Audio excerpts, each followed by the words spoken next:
അസ്സലാമു അലൈക്കും വറഹ്മത്തുള്ളാഹി വബറകാതുഹു. നമസ്കാരം സുഹൃത്തുക്കൾ, എല്ലാവരും സുഖമാണെന്ന് കരുതുന്നു. അൽഹംദുലില്ലാഹ് ഇവിടെ റാഹത്താണ്. ഗൗരസ്കാരം കഴിഞ്ഞിങ്ങനെ രണ്ട് കണ്ട് ഓതിങ്ങനെ ഇരിക്കുന്ന സമയത്താണ് സുഹൃത്ത് വിളിക്കണത്. ഇച്ചാപ്പി നമുക്ക് ഒരു പുതിയൊരു വേക്കൻസി വന്നിട്ടുണ്ട്, ആ വേക്കൻസിക്ക് ഒരാളുണ്ടാക്കണം എന്നാണ് പറഞ്ഞിട്ട്. അപ്പോൾ നമ്മളിപ്പോൾ അത് പറയാൻ വേണ്ടി നിങ്ങളുടെ മുമ്പിൽ പോകുന്നതാണ്. എന്താണെന്നല്ലേ, ഒരു മസ്റയിലേക്ക്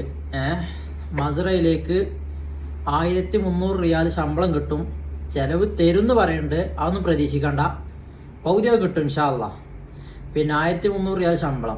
അതിൽ മസ്റ പണിയാട്ടോ. മസ്റ എന്ന് പറഞ്ഞാൽ ഈത്തപ്പഴ കാര്യങ്ങളൊന്നുമില്ല, തോട്ടങ്ങൾ നനയ്ക്കുക. തോട്ടം നനയ്ക്കുക എന്ന് പറഞ്ഞാൽ അതിൽ ഫ്രൂട്ട്സിൻ്റെ ഒക്കെ മരങ്ങൾ അതൊക്കെ നനയ്ക്കുക, അതേപോലെ പിന്നെ വല്ല ഗോതമ്പ് അതൊക്കെ അതിനൊക്കെ വള്ളം പാരുക, അതൊക്കെയാണ് പറഞ്ഞിട്ടുള്ളത്. പിന്നെ 45 ആടുണ്ട് എന്ന് പറഞ്ഞിട്ടുണ്ട്, അതൊന്നും ശ്രദ്ധിക്കണം, നല്ലതാണ്. എല്ലാം കൊണ്ട് ഒത്തു വരുന്ന ആളാണെന്നുണ്ടെങ്കിൽ ഇൻഷാ അല്ലാഹ് നമുക്ക് കാര്യങ്ങളൊക്കെ ഓക്കെ ആക്കാം. ആവശ്യക്കാർ നമ്മളെ ബന്ധപ്പെട്ടോളൂ. 98 47 800 507 കേട്ടോ.